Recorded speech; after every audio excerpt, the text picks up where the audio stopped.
When you've grown up in survival mode, especially after experiencing complex trauma, you don't always notice how much of your way of relating to the world is shaped by what you had to do to stay safe. And for a while, those habits might have protected you. But as you get older, you realize they don't work anymore. They disconnect you from who you really are, and they keep you in patterns that aren't aligned with the life you're trying to build.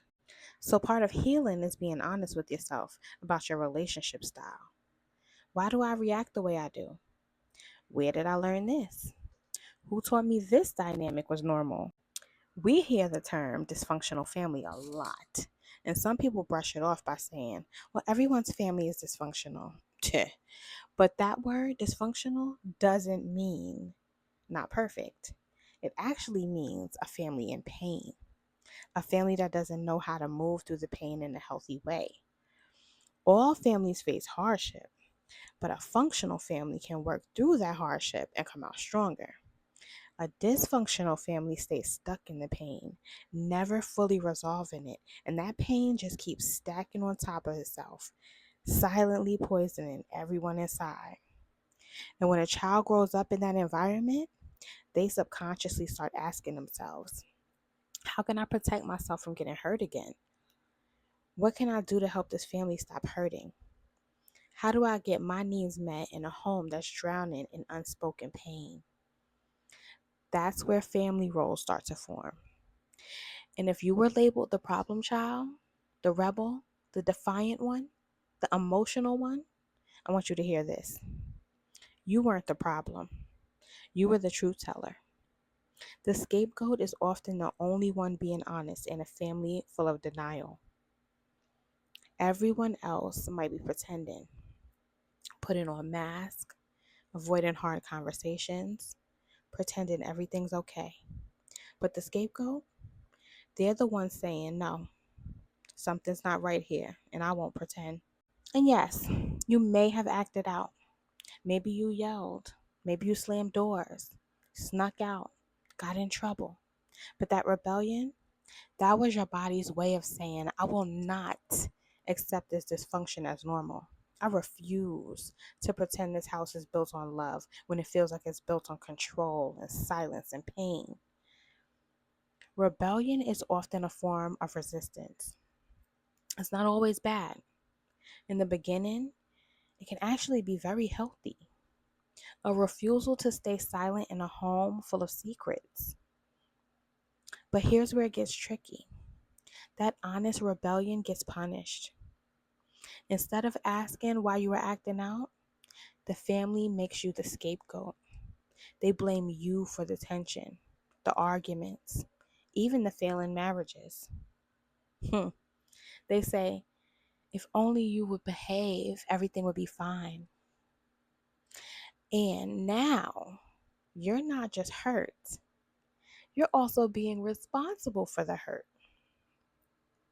The family doesn't want to face its own dysfunction, so they pour it all onto you. You carry the weight of everyone else's pain because they won't carry their own. And the sad part is, some parents prefer having a scapegoat. It gives them someone to point the finger at when things fall apart. So instead of getting help or healing, they say, if we didn't have this one difficult child, everything would be perfect. You might have felt like the black sheep, like you didn't belong. And in a way, you didn't. Not because you were broken, but because you refused to live by the family's unspoken rules. Don't feel, don't speak, don't rock the boat, but you rocked it anyway. And as you get older, that survival mode can harden you. A lot of scapegoats are deeply sensitive children, empathetic, intuitive. You felt the family's pain, and instead of ignoring it, it overwhelmed you. So you rebelled. But to protect yourself, you started shutting down emotionally. You numbed out. You got tired of feeling everything so deeply. You might even convince yourself you didn't care anymore. But that numbness, it was just armor. Underneath it is still that same sensitive, intuitive soul. And eventually, to truly heal, you have to let yourself feel again. That's hard, scary, it's vulnerable, but it's worth it. You may have also, you might have chased validation in other ways, right? By being a bad kid at school, the wild one at parties, the promiscuous one, the one who always went further than anyone else. Because in a home where love was conditional, being bad was the only way you got attention. But here's what I want you to remember: you are not your role. You are not the scapegoat. You are not the rebellion. You are not the problem. You were simply the one who saw the truth before anyone else was willing to name it. And that means your healing is powerful. It's not just for you, but for the generations after you. You can stop the cycle. You can live a soft life after chaos. You can build a home, even if it's just within yourself, where peace and honesty and emotional safety are the new foundation.